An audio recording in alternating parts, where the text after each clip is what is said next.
So, who actually sells the most watches? It's a question that sounds incredibly simple, right?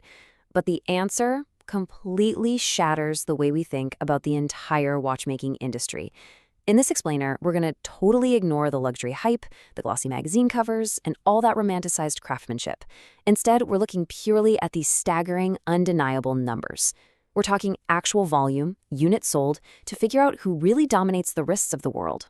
The true volume kings of watchmaking from 1960 to 2026. Okay, let's dive right into this timeline of technological disruption. Over the last 60 years, the title of volume king hasn't just politely changed hands, it's been violently seized by completely different industries. We're going to see exactly how and why the global watch market repeatedly reinvented itself from 1960 all the way to today. Looking at our timeline, 1960s mechanical era, the 1969 quartz crisis, the 1983 Swatch retaliation, and the 2015 Apple Watch. This brilliantly illustrates our roadmap. It's a continuous, escalating story of disruption, where every single era creates the absolute perfect conditions for the next one to come along and destroy it. This isn't just a history of timekeeping, guys. It's practically a masterclass in market economics. Section 1. Before the quartz crisis, the mechanical status quo. All right, we start in 1960. Picture a time when literally every watch on Earth is mechanical, either run by hand or by the simple motion of your wrist. Now, while the Swiss are absolutely undisputed in making the most accurate and the most expensive watches, they are definitely not the best-selling, not by a long shot. Over in the West, the world's volume king is Timex. They win by being cheap, incredibly tough, and hanging on racks in American drugstores for just a few bucks. They were famous for those crazy TV ads where they'd strap a watch to a speedboat propeller just to prove it still ticked. But behind the glamour of Switzerland and the clever marketing of America, the planned economy of the Soviet Union is quietly dominating global volume. They're stamping out just staggering numbers of cheap Vostoks, Slavas, and Polyats every single year. Why? Simply because the state decided that every ordinary worker was going to have a watch. Moving on to Section 2. The digital takeover. Enter quartz. Now, what's really fascinating here is the massive paradigm shift that kicked off on Christmas Day 1969 in Tokyo. This is the exact moment the ground literally shifts beneath the entire industry's feet. Seiko puts the world's first quartz watch on sale. Now, initially, this machine-built watch cost about as much as a small car. But here is the absolutely critical data point. It kept time 100 times better than the absolute finest mechanical movement in the world. 100 times. And unlike a traditional movement, it didn't need centuries of Swiss perfection. It could just be built by a machine. So the Swiss, who are steeped in 4 centuries of crafting tiny gears and springs, simply did not take machine-made precision seriously. They completely ignored it. And the result? Well, it was the infamous quartz crisis. Within a few short years, the price of a quartz movement plummeted toward nothing, completely destroying the logic that precision required expensive old-world craftsmanship. Just look at this drop. Between 1970 and 1983, the number of Swiss watchmaking jobs absolutely cratered from 90,000 down to under 30,000. 2/3 of their entire industry just vanished. The ones who survived this bloodbath? The Japanese. Seiko and Citizen flooded the world with cheap, perfect quartz watches. By 1974, Casio enters the picture, treating the watch not as fancy jewelry, but as a tiny computer you could literally do arithmetic on, which eventually paves the way for the indestructible G-Shock. The Japanese totally dominated until 1983, which is when the Swiss finally fought back. And they didn't do it by building a better mechanical watch, they built the Swatch. It was cheap, sealed, plastic, disposable, and came in all these crazy fashion colors. It basically threw every traditional watchmaking rule out the window, but it sold in the tens of millions. And it was exactly that flood of cash that quietly funded the rescue of the luxury Swiss names we all know today. All right, Section 3. Billions of cheap watches. The fall of empires. Let's move into the 1990s and see how this builds into an era of massive geopolitical and market shifts. The playing field gets much, much bigger. In 1991, the Soviet Union dissolves. Huge state-run brands like Raketa and Luch, which had been churning out millions of watches for a captive economy, just collapse and vanish almost overnight. But as they fall, China's state factories like Seagull and Shanghai start scaling up. They push toward global volumes that will eventually make China the largest watch producer on the planet by sheer count. Meanwhile, over in India, this massive battle for a billion wrists is taking place, with the newcomer Titan completely defeating the old state maker HMT. So the really crucial takeaway here is that the market cleanly split in two. The mechanical Swiss watch had to reinvent itself purely as expensive luxury jewelry, which of course gets all the attention and all the glossy magazine covers.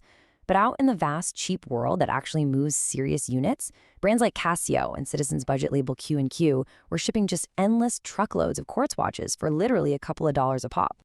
And over in the West, the watch morphed into something else entirely, a pure fashion accessory. A Texas company called Fossil totally perfected this formula across American shopping malls. They didn't care about complex horology, they pumped out hundreds of styles under dozens of licensed labels. The whole idea was you didn't buy a watch to last a lifetime anymore, you bought it to match your outfit for the weekend. This genius little pivot pushed Fossil sales straight into the tens of millions. Which brings us to Section 4, the smartwatch revolution, a computer on your wrist. Transitioning into the 2010s, the smartphone officially arrives, and for the very first time in a century, the wristwatch has a real, formidable enemy. Suddenly, everybody has a perfectly accurate clock sitting right there in their pocket. Sales of cheap watches naturally started to sag, and industry analysts instantly started writing the obituary of the wristwatch. But they were wrong. In 2012, this tiny Kickstarter project called Pebble raised $10 million for a watch that could talk to your phone. At the exact same time, Fitbit was quietly selling huge volumes of these little clip-on step counters. Together, they proved a vital point. People would happily wear a computer on their body as long as it didn't ask to be charged every 5 minutes and didn't try to, actually be a phone. Now, the entire tech industry knew exactly where this was headed, but they were all waiting to see what the biggest player in the room was going to do. And that brings us exactly to April 2015. Apple shipped its watch, and the charts simply broke. There's no other way to say it. In just its first 8 months, Apple sold more smartwatches than every other company had ever made combined. It was a total game changer.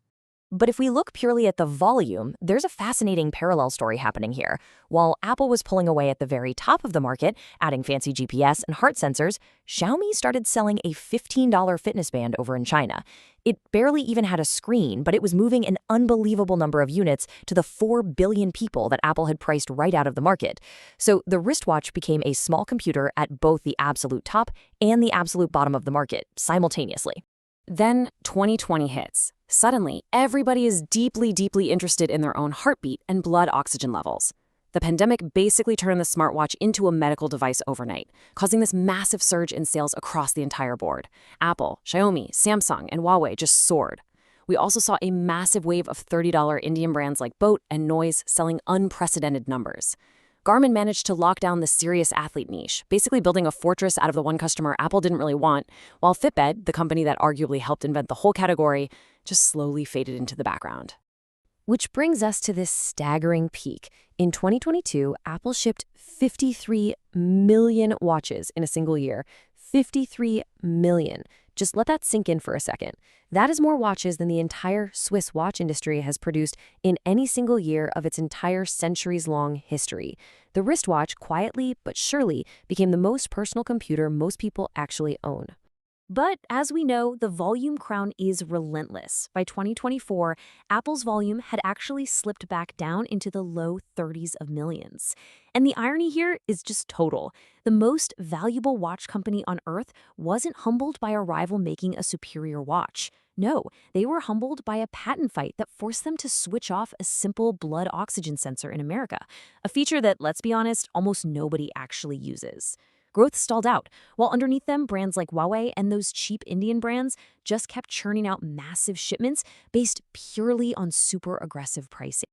Section 5. The luxury illusion. The ultimate irony. Okay, here is the joke this entire explainer has been building toward from the very beginning. Throughout this entire breakdown of the world's biggest watchmakers, you might have noticed something missing. The most famous, the most coveted, the most legendary names in horology: Rolex, Omega, Patek Philippe. Did you catch it? They never appeared on the volume charts. Not even once. Let's visually smash this illusion right now. Rolex, which is arguably the most desired watch brand on Earth, makes about 1 million watches a year. A million feels like a lot, right? But Casio makes that exact amount in just 14 days. 14 days! And Apple? Apple produces 50 times more watches than Rolex every single year. So what does this all mean for us? We are so heavily conditioned by mindshare, by clever marketing,